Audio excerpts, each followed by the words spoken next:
Guys, just an update.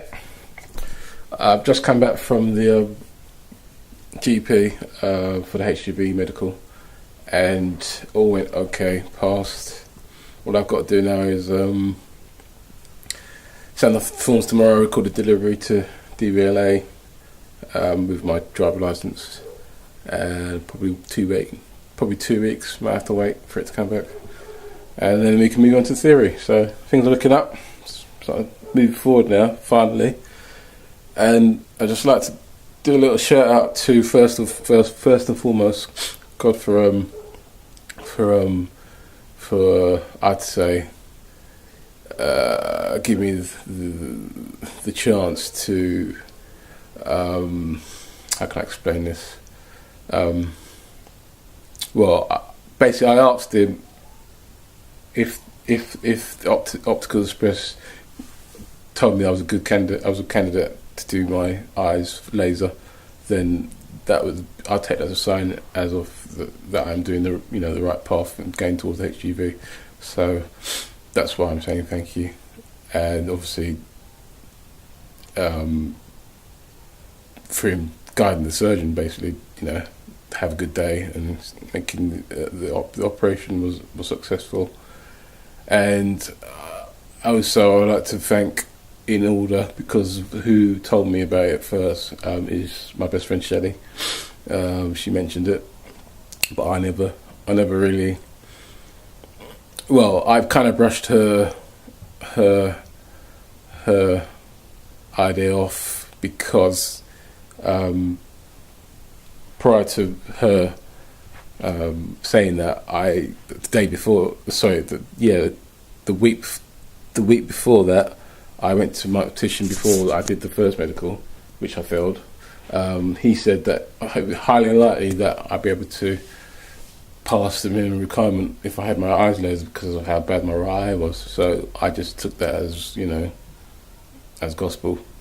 And so when Shelley said do the laser treatment, she did that via the WhatsApp. I sort of like brushed it aside now. Told her the optician said it's not going to happen. But then later on, I was at a friend's house, which is now another 2 shout-outs coming up, and my ex-colleague Pete called me up, and he found out that I failed the eye test, and then he mentioned laser, and through that conversation, my other friend, who's Andrea, obviously heard the conversation, and then she said, well, why don't you try and see if you'd be a candidate. So when I got home, I went online, and then you punch in your prescription, and it did come up and said you are likely candidate. But obviously, then you got to go in and see if that's the case, which it was. And as you know the story, how long that took. So so here we are, the last day of the month, and I was very elated, very happy. It's just going to be interesting to see how things go on from here. Hopefully things will improve, and everything else will probably, everything else other than obviously my working issue will improve as well. So, because those that know, when you depress, or you get depressed, other things suffer as well around you. Your mind, your body, people around you, your thinking. Your thinking, it affects you. You don't realise it, but your thinking affects the outcome. Because, like today, when I realised when the GP did the test and got past the stage where I failed at the eye test, I just felt so relaxed, and I was there for quite a while, actually, probably about half an hour, because he was just chatting about general stuff. Nice guy, 79-year-old dude from Sri Lanka, very nice doctor, and just catching jokes and stuff. I mean, the test was different from the last one I did, because it's like the last one was turn up in the office. They go through the forms and they tick what they need to tick, and then then you take the urine sample that you got to do. You dip the check for diabetes, and then you stand up with in front of the selling chart is on the wall. You look at that and you do that.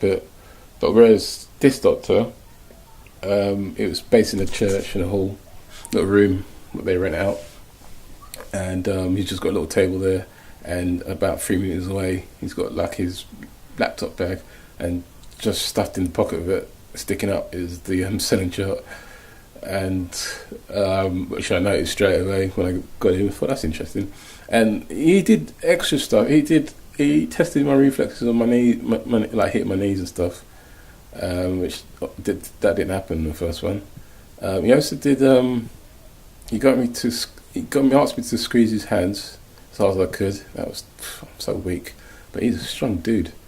I did that, and then he got me to hold his hands and then push him, and he obviously resisted to see, obviously he's just testing to see if I've got any issues, I suppose, with my arms or whatever.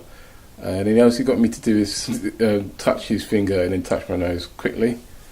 Touch his finger, touch my nose, like really quickly, and then while you're doing that, you got to close your eyes and do it. And I did that, and I touched it every time I did it. I touched his hand, so it's like a memory muscle thing, I suppose. And then he got me to do the eye, follow the eye and the light and stuff. So just trying to check your vision. And then we did my nemesis, the eye test. And the funny thing is that what I didn't realise, he had it set up. He had it set up where the minimum where you're supposed to read, and he didn't. It's not like all of it. So I did it, and then for some reason, because my eyes still healing and stuff, I think because it was dry, I had to blink a few times, and so I got a bit muddled up with the N being a H, and so he did try the left, and it obviously I could see it this time because I realised and I blinked. And then it just I didn't really get all the way through it, and then that was that, because I've got 2020 now, but yeah, it was good. I'm glad that's over now. So like I said, I got to post it tomorrow, record the delivery, and wait for that to come back stamped with a provisional